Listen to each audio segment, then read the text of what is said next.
Salut tout le monde, ceci est une vidéo concernant les après-ventes. Vous avez été nombreux à solliciter cela. Donc, ça sera comme ça une série de vidéos que nous allons vous proposer concernant les après-ventes sur Galileo. Bon, la première vidéo de ce jour porte sur les échanges. Échanges pour un voyage non commencé et avec pénalité. Bon, par la suite, suivront autant pour moi d'autres vidéos où nous parlerons des validations, des remboursements et autres.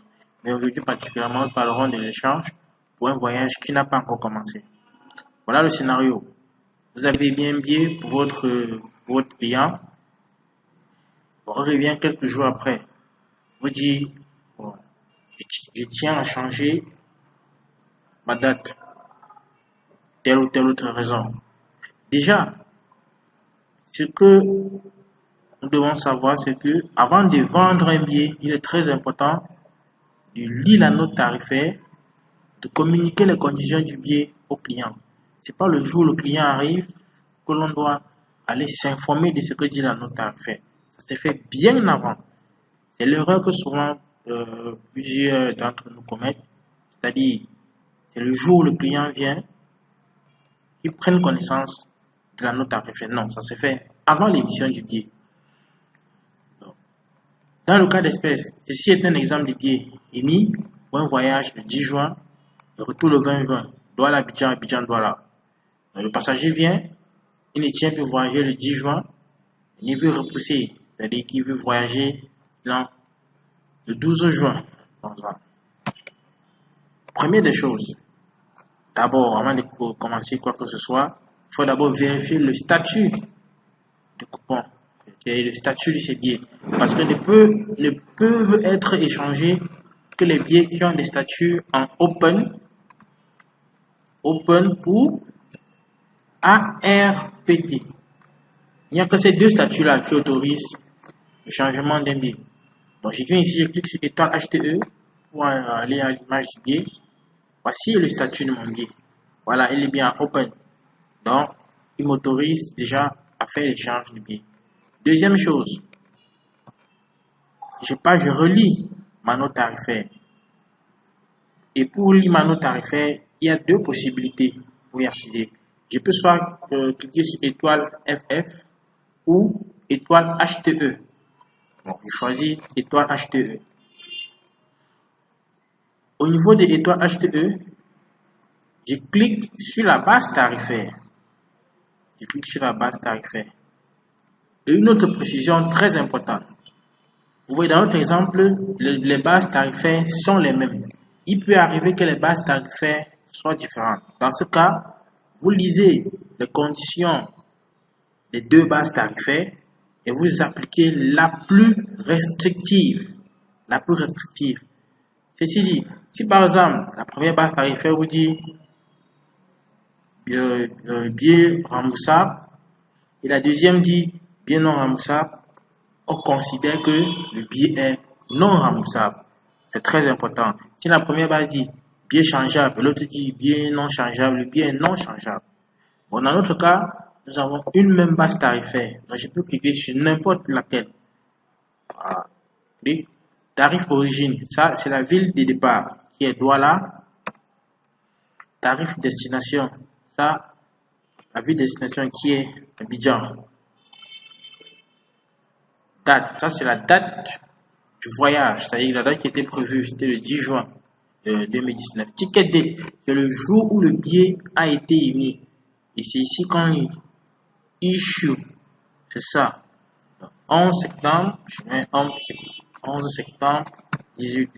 Code typologique, c'est-à-dire est-ce que c'est un adulte, est-ce que c'est un enfant, est-ce que c'est un child. Dans notre exemple, c'est un adulte. Je mets là ADT. Puis je clique sur recherche. Voilà. Lorsque je le fais, j'ai cette image qui s'applique autant pour moi sur mon écran. Maintenant, je viens là. Lorsque je pose mon curseur là, ceci c'est le tarif hors taxe. Vous voyez, j'ai un message qui dit cliquez ici pour visualiser les pénalités. Voilà. Si je clique dessus, voilà les pénalités. de ce billet. Cancellation, c'est-à-dire annulation. Ticket is not refundable in case of cancel or no show. Donc, le billet est non remboursable en cas d'annulation ou en cas de no show. Vous voyez ce que je vous disais? Ça c'était un billet non remboursable. Anytime, c'est-à-dire qu'à tout moment, que ce soit avant départ ou après départ, le billet est non remboursable. Voilà. Maintenant, changement. Voilà. Anytime, voilà. 30 000 offres. Donc, le changement est permis pour un montant de 30 000. Maintenant, change not permitted in case of no show. Voilà. Si le passager rate son vol, le changement n'est plus permis.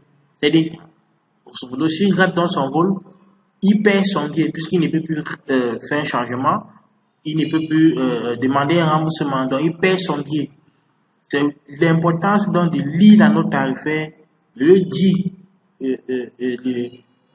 dire cela au client et de mettre même ces informations dans le billet en RI, c'est-à-dire RI point, vous mettez le message des billets non remboursables. Ouais. Vous mettez ce message ici dans son billet. C'est très important de le faire. Très important pour éviter les accrochages avec le client. Voilà. Maintenant, j'ai lu mon note tarifaire. Maintenant, mon passager me dit qu'il veut voyager. Il souhaite partir le 12 juin. J'affiche la disponibilité pour le 12 juin. 12 juin, voilà, Abidjan. Avec Air Côte d'Ivoire. Je regarde. Voilà. Ici, le 12, j'avais réservé en Québec. Voilà. Sur mon affichage, je retrouve la Québec. Ok. C'est super. Donc, je viens là. Je réserve sur la Québec.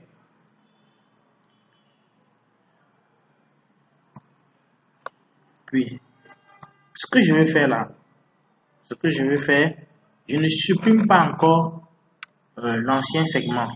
Je vais vous expliquer quelque chose. Là, je signe, puis je clôture. Je clôture encore. Voilà. Quand vous avez ce message ici, PR n'est ignore en retrieve, vous faites IR. Voilà. Pourquoi est-ce que je n'ai pas encore supprimé l'ancien segment? En fait, je voudrais vous expliquer quelque chose. Plusieurs personnes peut-être ne le savent pas, mais le système Galileo calcule le supplément tarifaire automatiquement lorsqu'il y en a. Regardez par exemple, s'il y a un supplément tarifaire, parce qu'il peut arriver même qu'on retrouve la même classe, mais qui est peut-être une taxe qui est augmentée, peut-être de 1000 francs et autres. Là maintenant, je vais vérifier, est-ce qu'il y a un supplément tarifaire? Qu'est-ce que je fais? Je tarifie. Je fais Force Québec.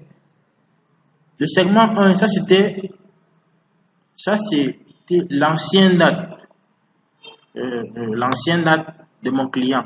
Maintenant, sa nouvelle date, c'est le 12 juin. Donc, je fais Force Québec Sierra 2.3. Puisque de toutes les façons, je dois tarifer le segment aller et le segment retour. Mais concernant le segment aller, je prends le segment du 12 juin, puisque c'est ça la nouvelle date. Donc, je fais donc Force Québec Sierra 2.3. Puis je valide. Voilà. Voici ce que le système me renvoie. Maintenant, je viens ici, au niveau, je peux venir ici ou bien ici. Ça dépend. Je clique ici sur l'image du billet étoile HTE. Vous voyez. L'ancien billet, le montant hors taxe était de 76 200. Et dans le nouveau billet, tu veux 76 200. Le TTC, dans l'ancien billet, c'était 261 020 francs.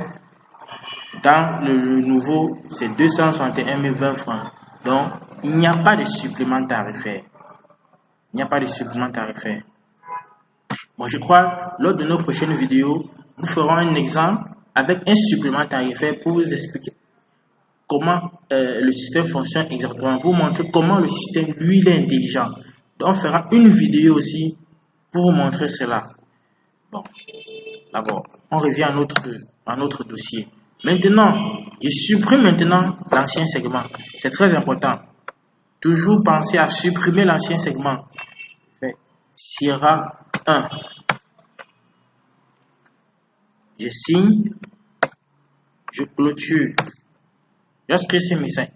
IT chain, file cancel, je refais encore ER. Voilà.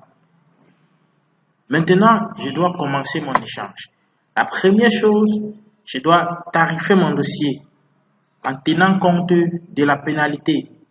Le format, c'est celui-ci, Fox Québec, étoile, India Fox. Le montant de la période, nous avons vu, était de 30 000. On met 30 000.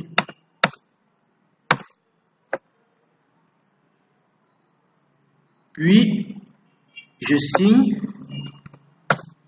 et je clôture. Maintenant, la prochaine étape, je dois afficher l'image, le masque du tarif. Étoile FB1. Le 1, ça veut dire tarif 1. Tarif 1. Je valide. Maintenant, voici l'image de mon billet. Ceci sont les taxes. Je dois supprimer toutes ces taxes. Toutes ces taxes. Et pour supprimer ces taxes, j'entre le format suivant. FBU taxe 1 slash. Donc, je dois répéter ce format autant de fois qu'il y aura les taxes à supprimer. C'est-à-dire, s'il y a 10 taxes, je dois répéter ce format-ci 10 fois. FB taxe 1, je valide. Je rappelle la commande, je valide. Je rappelle, je valide. Je rappelle, je valide. Je rappelle, je valide. Je rappelle, je valide. Je rappelle, je valide. Je rappelle, je valide. Je rappelle, je valide. Je rappelle, je valide. Je rappelle, je valide. Maintenant, je dois vérifier si toutes les taxes ont été supprimées. Étoile, Fox, Bravo. Je valide. Vous voyez, toutes les taxes ont été supprimées. Maintenant, la prochaine étape, c'est de faire quoi? Je dois maintenant générer le nouveau total. FBU TTL slash. Je dois trouver ce data accepted. Il est très important. Lorsque vous entrez une commande, vous devez au préalable savoir que lorsque j'entre cette commande-ci, voilà ce que je dois recevoir comme message sur mon écran. Il est très important. C'est-à-dire que ça ne doit pas se faire au hasard. Lorsque j'entre cette commande-ci, voici le message que le système doit me renvoyer. Si le système me renvoie un message différent de celui auquel je m'attends, ça veut dire que j'ai peut-être commis une erreur quelque part et je dois vérifier d'où vient l'erreur. C'est très important. Maintenant, une fois que j'ai généré le nouveau total, maintenant j'enregistre le nouveau tarif FBF. Et lorsque je fais FBF, c'est ce message que je dois avoir, pas un autre message. C'est ce message que je dois avoir. Puis je signe et je clôture. Maintenant, je passe maintenant le billet en échange. Ça fait TMU1, un tarif 1, Fox Echo Xavier. Maintenant, je viens ici dans étoile HTI, je copie le numéro de billet. Puis, je viens, je le colle. Puis, slash Z0. Il est à noter que le numéro du billet, je pouvais aussi le prendre ici, dans étoile HTE, dans l'image du billet. Je pouvais aussi le prendre là. C'est lui ici. Mais j'ai préféré étoile HTI parce que ici, dans étoile HTI, le numéro du billet n'est pas, il n'y a pas d'espace. Or, ici, dans étoile HTE, il y a l'espace. Si je prenais le numéro de billet ici, il va falloir que je vienne encore pour réduire encore l'espace. Or, en cliquant sur étoile HTI, c'est plus facile. Je valide. Lorsque je valide, j'ai ce masque qui s'affiche. Deux choses. m'intéressent dans ce masque. La première des choses, TTL value. Est-ce que le champ TTL value est renseigné? Oui, il est renseigné. Qu'est-ce que je retrouve dans le champ TTL value? Dans le champ TTL value, je retrouve le montant hors taxe de l'ancien billet. Suivons très bien. Dans le champ TTL value, je retrouve le montant hors taxe de l'ancien billet. Et effectivement, dans l'ancien billet, le montant hors taxe était de 76 200. Nous l'avons vu tout à l'heure. Si ce champ n'est pas renseigné, on peut le faire nous-mêmes manuellement. Vous voyez, et le curseur, il doit toujours être en jaune. Toujours être en jaune. Non. Je peux donc déplacer mon curseur à l'aide de la touche tabulation. La touche tabulation, c'est cette touche ayant deux flèches, une allant vers la gauche et une allant vers la droite. J'appuie donc dessus. Vous voyez, au fur et à mesure que j'appuie dessus, vous voyez comment le curseur se déplace. Il se déplace. Voilà. Jusqu'à il arrive devant TTL value. Je mets le code de la monnaie. Ensuite, je mets le montant hors taxe. Donc, je mets ZAF, puis le montant hors taxe de l'ancien billet. Si le champ n'a pas été renseigné automatiquement par le système. Maintenant, original form of payment. Ça, c'est la forme de paiement original, c'est-à-dire lorsqu'on a émis notre billet, quelle était la forme que nous avions introduite dans notre billet. Ici, c'est le cash. Le système a mis automatiquement.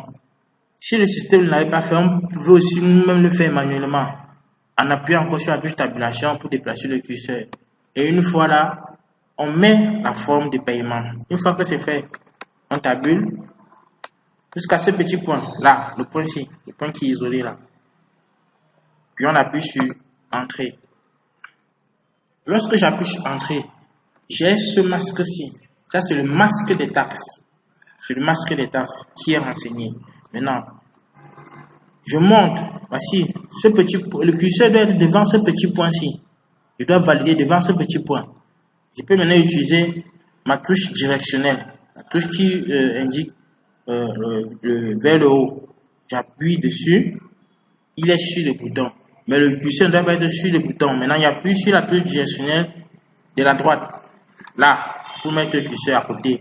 Puis j'appuie sur Entrée. Total Collect 32 000. Très important cette étape. C'est-à-dire, si au niveau du Total Collect, le montant que j'ai n'est pas le montant que moi j'attendais, ça veut dire j'ai dû commettre une erreur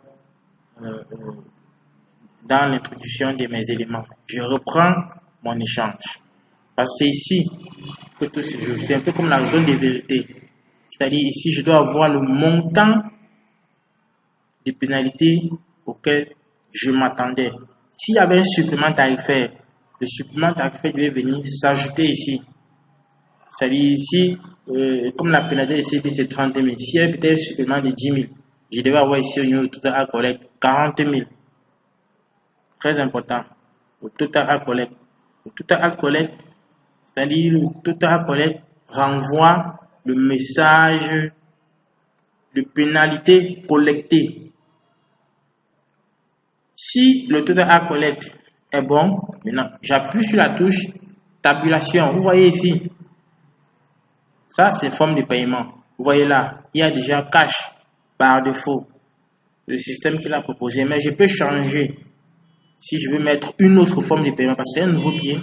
Pour ce nouveau billet, si je peux choisir de mettre une autre forme de paiement, non, je tabule, bon, je maintiens le cash. Puis j'appuie sur la touche directionnelle vers la droite, puisque le curseur ne doit pas être sur la lettre S.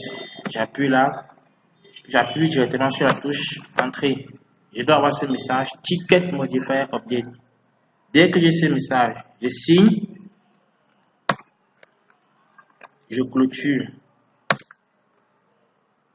Et maintenant, je peux émettre mon nouveau billet. TKP.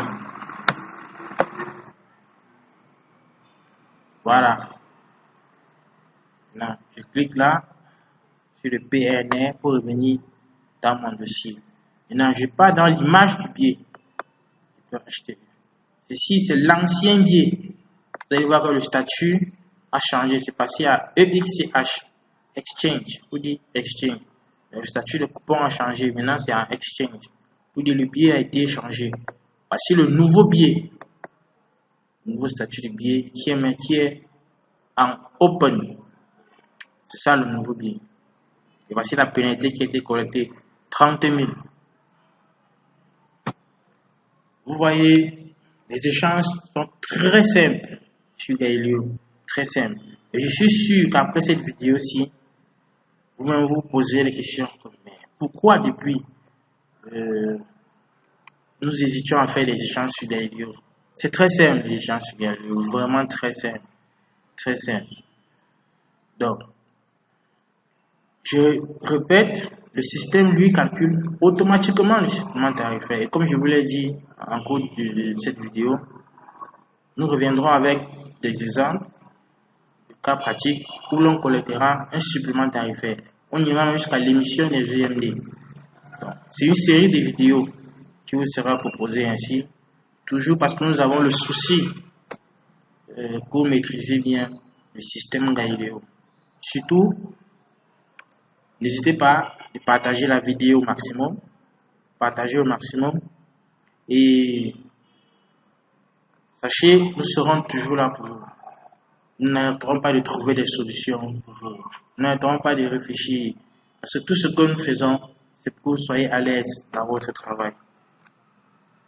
Tout en espérant que cette vidéo apportera déjà des solutions à vos différents problèmes.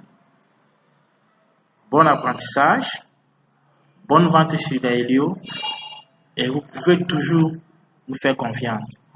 Merci et à très bientôt. Bye bye.